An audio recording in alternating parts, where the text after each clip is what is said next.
Hello, this is Pauline with Course 2, How to Improve Sales Performance. This is Lesson 1, Develop a Sales Plan. Welcome to our course on sales performance.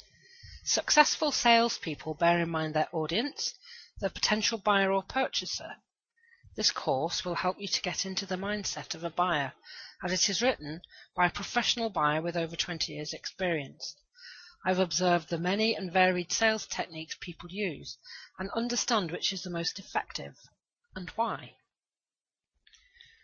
It has been said that businesses face two problems: 1, sales, and 2, everything else. While this may seem glib, it is true that if the sales function is performing well, then all other problems are solvable. If your product is not selling, then there is no future for the company, and all the other functions cannot perform effectively, however brilliant they are. They have no revenue to spend to achieve their objectives, pay staff, run marketing campaigns, no cash flow to control, no point existing. Of course, your product has to be something that people want to buy, however niche the market. Otherwise, even the best salespeople will struggle to achieve great results.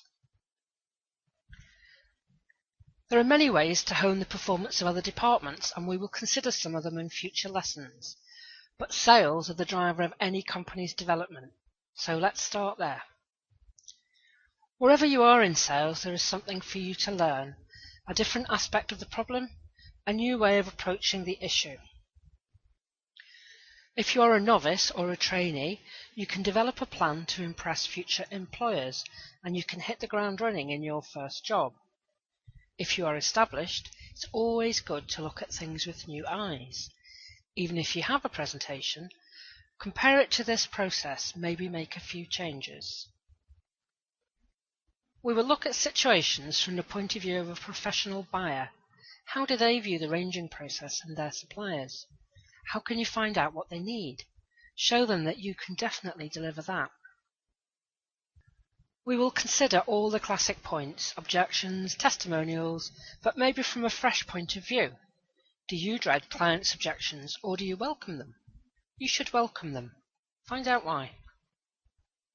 How well do you know your product in the context of the marketplace and your competitors? Do you review the competition frequently? Do you completely know and understand your product and what it can deliver to your client? Know how to sell them what they want, not your product.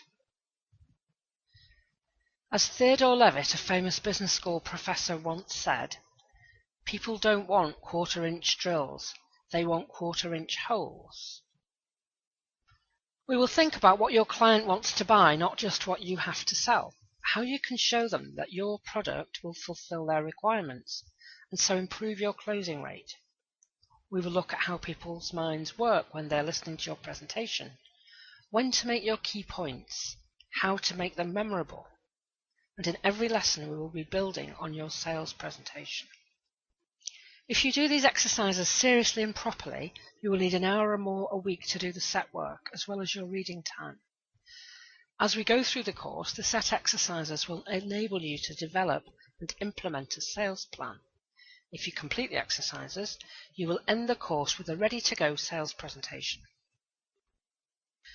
Given that your product is something people want to buy, then there are only two reasons why you're not winning more business.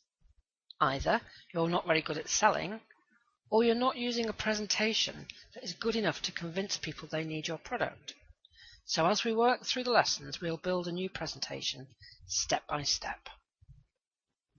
We will look at the things that make your customers want to buy your product, unique selling point, USP as many people refer to it, or buying reasons as I prefer to call it.